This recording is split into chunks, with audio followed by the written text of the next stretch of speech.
Bobcat Breakdown takes you inside Bryant and Stratton College athletics with interviews with coaches, players, and friends of the BSC athletic program. We will dig inside the game plan and break down the wins and losses, also giving you highlights and breaking news. This is the Bobcat Breakdown.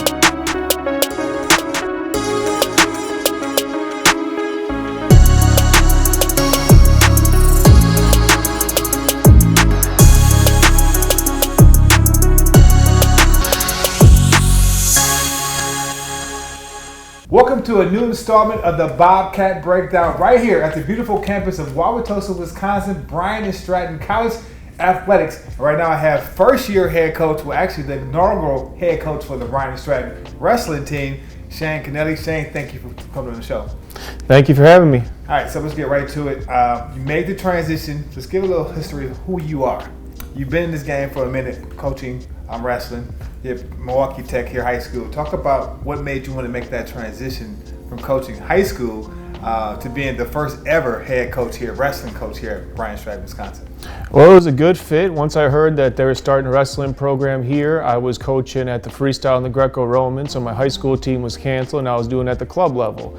It was interesting that the team came, checked out the campus, liked their mission, liked what everybody was about, seeing that they wanted to start up the team, and being a Milwaukee person, it was close enough to my house, brought some kids back here, threw a wide net, recruited from all over the country, and now we're starting up the inaugural team. It's probably a lot of different things when you first took the job here, and now from that first day of having like the media day we had into now, like you guys are starting practice. What was it like when you first got the job? You said it's Bryant Stratton College, you interviewed for it, and you realize, wait, they don't have any athletic facilities.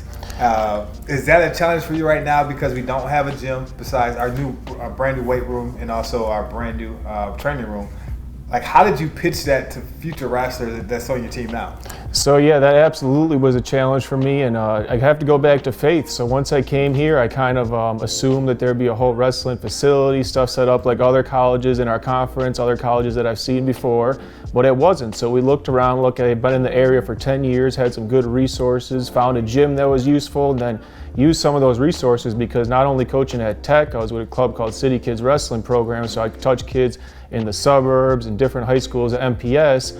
Called a lot of those kids. Some were wrestling for a few years, some were at other colleges, some were graduating, but they believed in me and they put their faith in myself. I put in Bryant and Stratton, and now it's all starting to come together where, hey, at first it was a challenge because we didn't have anybody sign and kids would come here, are you sure you're gonna have a team? And once we got that first kid going, we had a little press conference there, got the ball rolling, people started believing it, and now we got a full lineup. We're gonna compete this year. You make a great point. I think you having that high school background, that gives you a jump, like actually knowing the players, the wrestlers who are actually seniors or guys who you've had that went on to other colleges, maybe a freshman or sophomore, and they're not happy. They're not happy with their situation. Were you able to reach out to some of those players to actually bring them in with you in the fold besides the high school scene of you being there for the last several years coaching on the high school level? Oh, absolutely. And the best part is they were the best salesmen for the program. Once they started coming to the program, they brought teammates at their college. Some have been some of our most high-level recruits that we brought in. And it's still, whether they're high schoolers, middle schoolers, it's about building young men right now. And they know that that's something I could help with. The wrestling, we're all learning together. It's an old sport, very simple to learn. Most of them are pretty good at it by the time they get here. We're getting all those life skills in order so once they leave here, they get that degree, get a job, or go on to that different college or university, wherever their path leads. And what's your vision for the program? I know you guys haven't had your first match yet, but talk about what do you envision this program, year one, where you want it, and then where you want it 2 to 3 years, 4 or 5 down the line, where you want this program to be at.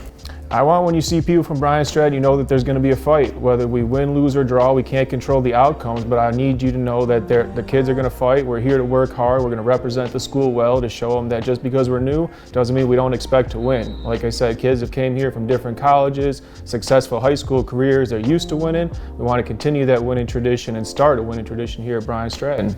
It is football season right now, and I've been watching some games, and then anytime they do like a highlight on like an offensive lineman or defensive lineman, a lot of those guys have wrestling as a back, and they wrestled in high school or early on in their careers. What makes a wrestler so athletic. It seems like you can have some big guys, but they can move their feet. They have great hand-eye coordination. Talk about what's like the ideal wrestler for you. So absolutely, that's how I got recruited to wrestling. It was right off the football field. So a youth coach came, hey, if you want to get better at football, come learn how to wrestle. And now we start out with a gymnastics base. So you need to learn how to use your whole body, and the kids can come here, they can backflips, they can do everything that a great dancer can do, a great boxer can do. We're in a mixed martial arts gym, so we switch it up, doing different types of martial arts as well, because wrestling is one of the oldest martial arts and does use your whole body. That's why it translates well to football, to other sports, MMA too. Wrestlers transition there. They get a lot of belts when they get there as well, and that work ethic that comes along with it. So knowing how to use your whole body and somebody else pressing their will against you, it's one-on-one. The truth's going to happen. You're going to get exposed and your weaknesses, or if you're ready to shine, you're that person, you're going to be able to shine. And that's what a lot of people like about it. They're coming here to shine. Let's shed a light on this wrestling itself, because a lot of people, if you don't follow the high school to college level, that you think of WWF, you think of either the Hollywood version of wrestling. But talk about what is the core of it, because a lot of people, like you said, you get exposed. It's a one-on-one, but yet you guys play as a team. But it's one-on-one, you versus the next person, and like that. I feel like that built character in the athlete, because you have wins, you have losses, and you got to kind of move on from that. Oh, sure. It goes to life. Life is a lot more of a wrestling match than a dance, because you're going to deal with some adversity. And it's not about how many times you get hits, but how many times you keep getting up. Even the champions, you'll see, end of a wrestling match, they're going to look beat up, because you got to be willing to put yourself through that physical, that mental pain. You got to do it when nobody's looking, so you can do it while everybody's watching. And yeah, if you don't put in the work, if kids are coming here with bad habits, it'll show on the wrestling mat. If kids are coming here, we're doing the right things, hopefully our performance will be able to indicate that as well. And this is the highest level of our American wrestling that we do, which is called folk styles, the collegiate level. The Olympic styles are both freestyle and Greco-Roman, so those are two different avenues that you go in. So this is the highest level of American wrestling, and this is the pros for those kids. I know you said that when other teams come up against Bryant and Stratton, you want them to feel like they're for a fight. What are 3 things, if you even came up with that, about the program which you want to sell to maybe the student, the future student athlete, the parents, outsiders, about how 3 fundamentals that this program may be built off of in your mind? Number 1 is belief. Right away, all the kids need to believe in themselves, that they're good enough, that they can achieve those right things.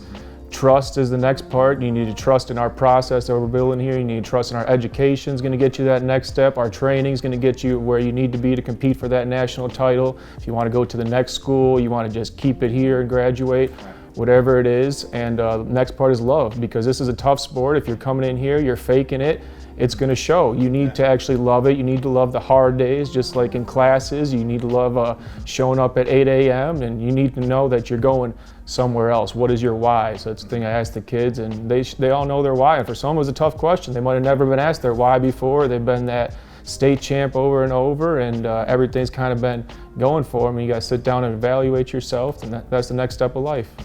And then just to kind of, we live in this world right now with the COVID situation. And one would think, if you haven't covered sports or haven't seen high school sports where they're masked, what's the protocol now for wrestling? Because that's more of a contact sport. Like, what do you guys do? Does that change anything how you train? Is that changing anything how the actual meets are kind of set up? Or it definitely does, and that was something that actually led me into this job. Was COVID canceled when I was at the high school. I wasn't able to coach there anymore when I went to the club level. Now, in different places we go, is the different restrictions. We're in Wisconsin, everything's pretty open. Luckily, we're at a gym. We don't have to train with masks, and it's not mandated at our level. The younger levels have to wear masks. In different places, we go to Illinois. We've got different vaccination statuses. So we're seeing as we travel the country, it's different where we go, and we're just trying to make it as adaptable we're in and just be happy that we get to have wrestling. Last year was only one-on-one dual meet competitions. This year there's open tournaments where we'll be able to bring multiple teammates at the weight. They can compete against each other. We can see who's better right away. It won't be anything like, oh, coach isn't putting me in because he doesn't like me. No, you're going to know where you're falling at. Somebody's coming home with a better spot than you in the bracket. You might go head to head, and that's something that's exciting. We're happy to be part of that scene. Right. Let's highlight the schedule. You guys will be competing first time ever at Bryant Stratton here at the Wisconsin campus that will have a wrestling team. Talk about what's the schedule look like for you guys, some highlight matches or some things you might want to highlight about this upcoming season. Well, something I want to highlight is we're on the road the whole season. So that was the mentality I told the kids, where do we win nationals? Nationals won in Iowa. So we're traveling. Some of our meets are in Wisconsin. Our first week we're going out to York, Nebraska. So we're going to be on a nice long bus ride, and the kids will get used to that kind of warrior mentality. A lot of times when you go to somewhere, you got to kind of sharpen your sword, get your shield ready, and that's going to be something. It's not ideal. We want to grow the fan base. So hopefully we're going to start having some home events soon. We got a inter-squad scrimmage that we're planning in the next couple of weeks. So we're going to have the team battle against each other on campus, show everybody that we got wrestling, make it a big fun event for people to attend. And in the future, grow that fan base to where we're hosting things here, we're selling out. But right now, we're going to win our national title on the road, so we're going to have to do all of our matches on the road. Well, I can't wait to re-interview again a couple months down the line with that national championship.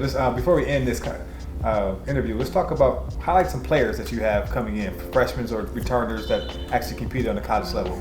So right away, a couple guys that stick out is Tristan Hammond and Gabe Ragsdale. They came here, they were some of the first to move in, and they've wrestled with the Aspen Wrestling Academy all throughout the summer, and it could show when they got there. They were head and shoulders above a lot of the other team. The kids are catching up now, but just their dedication to the sport, having those good clubs available, had them stick out. And Jalen Connor as well, he was one of the first people that I've trained with. He kind of helped build this team. He was one of our bigger signings when he came here, and he's been holding down the torch as a leader so far. I just had a daughter last week, so he was taking over for that, helping run the practice. Thank you, and he really stepped up to be that we're looking for. It's hard to have when you get everybody coming in from all different places, somebody step up to be the captain, because you're getting all different personalities. Some are big and boisterous. Some lead like Tristan. He's going to be a silent leader. He's going to lead by his actions, but you could tell. We got Jarvis. He's going to be that vocal leader. When he speaks, people listen. And then Jalen just stepped up to be that all-around leader, and people have respected that so far. And we're excited for the whole team. People have came here. Jordan moved from North Carolina. He's been adjusting real well. Keyshawn came in out of Texas, and he put his faith into the program too.